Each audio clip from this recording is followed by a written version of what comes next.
नमस्कार. महाराष्ट्रातील विविध क्षेत्रातील बातम्या झटपट आपल्या मोबाईलवर पाहण्यासाठी लगेचच सबस्क्राईब करा राष्ट्रशक्ती लाईव्ह न्यूज आणि सोबत बेल आयकॉन प्रेस करायला विसरू नका. सध्याच्या तरुण पिढीमध्ये सोशल मीडियाचं व्यसन आणि रील्सचं क्रेज दिवसेंदिवस वाढताना दिसतंय.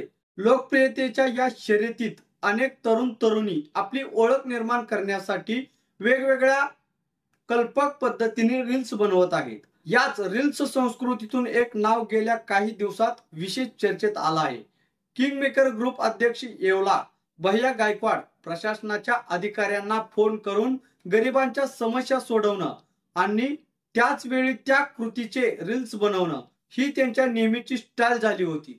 त्यांच्या या अनोख्या स्टाईलमुळे तो तरुण वर्गांमध्ये प्रसिद्ध झाला. पण आता त्याचाच एक मारहाणीचा व्हिडिओ सोशल मीडियावर चांगलाच व्हायरल होत आहे. या व्हिडिओमध्ये 3 ते 4 जण भैया गायकवाडला मारहाण करताना दिसत आहेत. नेमकं काय घडलं होतं तर ही घटना छत्रपती संभाजीनगरच्या सावंगी परिसरातील समृद्धी महामार्गाच्या टोल नाक्यावर घडल्याचं समोर आलं आहे. प्राथमिक माहितीनुसार भैया गायकवाडच्या गाडीला फास्टॅग नव्हता, त्यामुळे टोल नाक्यावरील कर्मचाऱ्यासोबत त्याच्या मित्रांमध्ये शाब्दिक वाद आणि शिवीगाळ झाली. याच वादातून परिस्थिती चिघळली आणि भैया गायकवाडला मारहाण करण्यात आली.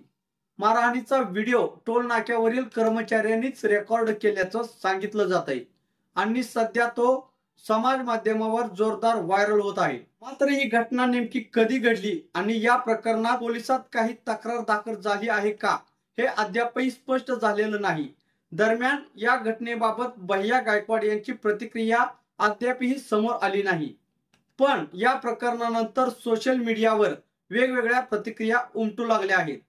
काही जण त्याचं समर्थन करत आहेत तर काही जण म्हणतायत प्रसिद्धीच्या नादात मर्यादा ओलांडल्या की वास्तवात धक्का बसतो.